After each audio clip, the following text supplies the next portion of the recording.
I just dropped these, and they are just going nuts.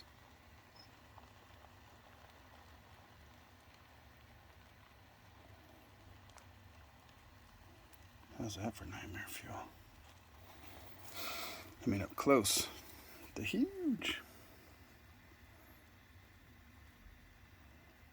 That's what she said. Yeah, these are fun.